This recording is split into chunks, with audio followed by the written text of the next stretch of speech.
ya di sela break ya, pagi di siang hari ini tim kuasa hukum pasangan calon nomor 1 menyampaikan beberapa hal ya. Pertama, setelah mengikuti persidangan di hari ini, ketika Mahkamah memanggil 2 Menko dan 2 Menteri untuk memberikan keterangan, yang menjadi highlight adalah bahwa dalil tentang pelanggaran substantif itu ternyata dinilai dan dipertimbangkan oleh Mahkamah Konstitusi.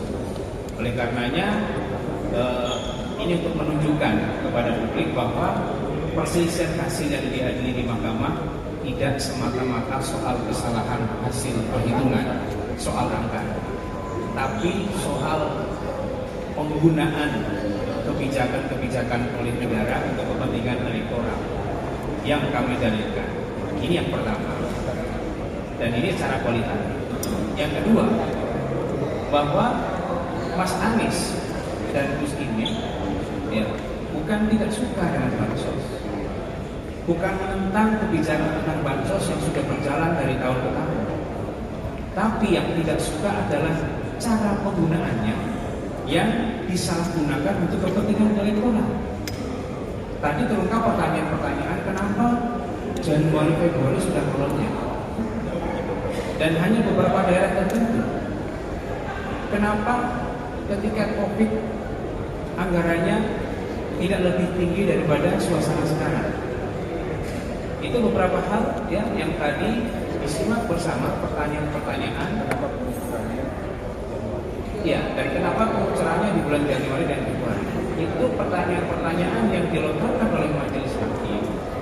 Itu merupakan refleksi dari apa yang sudah kami dalilkan dalam permohonan tentang penggunaan bansos untuk kepentingan elektoral, di mana di dalam hukum pemilihan umum ketika ada penggunaan yang menguntungkan salah satu peserta, tentu otomatis merugikan peserta yang lain, tidak fair. Itu signifikansinya. Maka nanti kita lihat, kita simak bersama, kita saksikan bersama bagaimana para menteri menjawab. Dan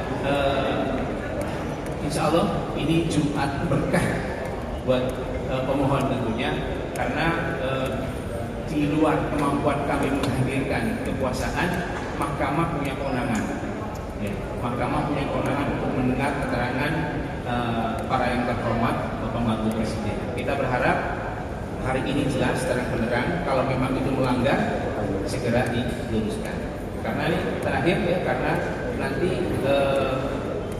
November akan ada hajat pilkada serentak nasional pertama kali. Kalau ini tidak diluruskan, membahayakan sekali. Ya, singkat kata, karena ini sudah mau sholat Jumat, itu saja. Terima kasih. Oh, ada satu pertanyaan saya. Tiga aja Pak.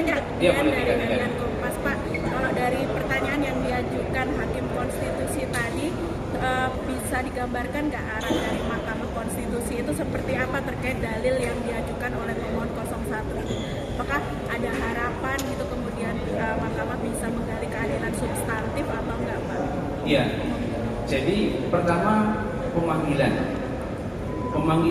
ke 4 menteri, 2 Menko dan 2 Menteri itu memang sesuatu hal yang serius. Dan ini baru pertama kali terjadi dalam sengketa pilpres sepanjang era reformasi. Kedua, materi yang disampaikan oleh majelis hakim itu adalah materi-materi yang merupakan refleksi dari permohonan. Ketiga, baru di hari ini ke-9 hakim, ke-8 hakim, mohon maaf, ke-8 hakim menyampaikan pertanyaan yang semuanya kritis dan mengarah kepada hal yang ditujukan untuk menguji benar tidaknya ada suatu pelanggaran. Ini ya, 3 hal itu jawabannya. Silakan. Oke Pak, izin tadi soal bagaimana respons awal dari tim 01 terhadap keterangan 4 menteri tadi di dalam keterangan awal tadi, karena kalau dilihat dari narasinya sepertinya memang pengen menyampaikan bahwa penggelontoran bansos itu sudah sesuai dengan aturan dan memang sudah sesuai dengan mekanismenya. Dan yang kedua soal tadi pernyataannya Pak Arief Hidayat soal soal memanggil Pak Jokowi itu tidak elok. Kalau misalkan dari 01, apakah kemudian masih diperlukan untuk kemudian memanggil Pak Jokowi, karena sering kali disebut di dalam persidangan sengketa pilpres? Ya, pertama soal pengantar yang disampaikan oleh para menteri yang tadi kita dengar bersama, itu kan sesuatu yang normatif. Nah, itu pun kemudian membuka celah untuk majelis hakim mempertajam. Nah, dari pernyataan dari keterangan awal itu sudah dipertajam, dan kami yakin majelis hakim sepemikiran dengan kami. Kemudian yang kedua, untuk pemanggilan Jokowi, Pak Jokowi memang kami nggak minta. Kami nggak minta, yang kami mohonkan itu adalah 4 menteri, tapi yang satu berbeda. Kami menghormati Pak Jokowi sebagai kepala negara. Bahkan Mahkamah memberikan bonus dalam tanda kutip menghadirkan di KPU. Satu lagi, tidak, oke ya.